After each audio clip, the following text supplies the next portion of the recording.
আসসালামু আলাইকুম বন্ধুরা, আশা করি সবাই ভালো আছেন। তো আজকের এই ভিডিওতে দেখাবো কিভাবে বিকাশ অ্যাপসের মাধ্যমে আপনার ওয়াইফাই বিলটি পেমেন্ট করবেন। তো আমরা এখানে দেখতে পাচ্ছি পে বিল, এখানে পে বিলে ক্লিক করব। তো এখান থেকে দেখতে পাচ্ছেন ইন্টারনেট, এই ইন্টারনেটে ক্লিক করব। তো এখানে দেখতে পাচ্ছেন বেশ কয়েকটা ইন্টারনেট কোম্পানি আছে। তো আপনি যেটাতে ইন্টারনেট বিল পে করবেন সেটা সিলেক্ট করবেন। তো আমরা কার্নিভালে ইন্টারনেট বিল পেমেন্ট করব। তো আমরা কার্নিভালটি সিলেক্ট করে নিচ্ছি।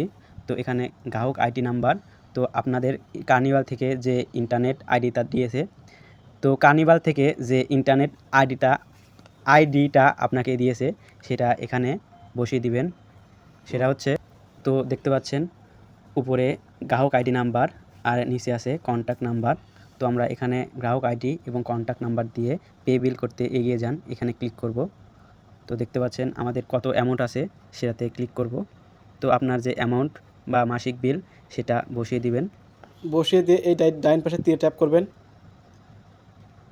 তো দেখতে পাচ্ছেন এখানে আপনার অ্যাকাউন্ট এবং অ্যাকাউন্টের পরিমাণ এবং অ্যাকাউন্টের নাম দেখাবে।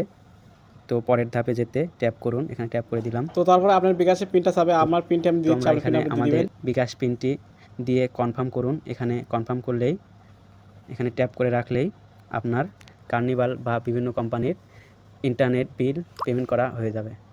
তো এই ছিল কীভাবে বিকাশ অ্যাপসের মাধ্যমে বিভিন্ন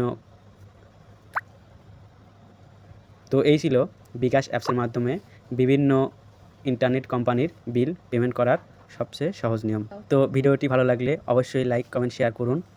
আর পরবর্তীতে আপডেট ভিডিও পেতে অবশ্যই চ্যানেলটি সাবস্ক্রাইব করে রাখবেন। ধন্যবাদ। আসসালামু আলাইকুম।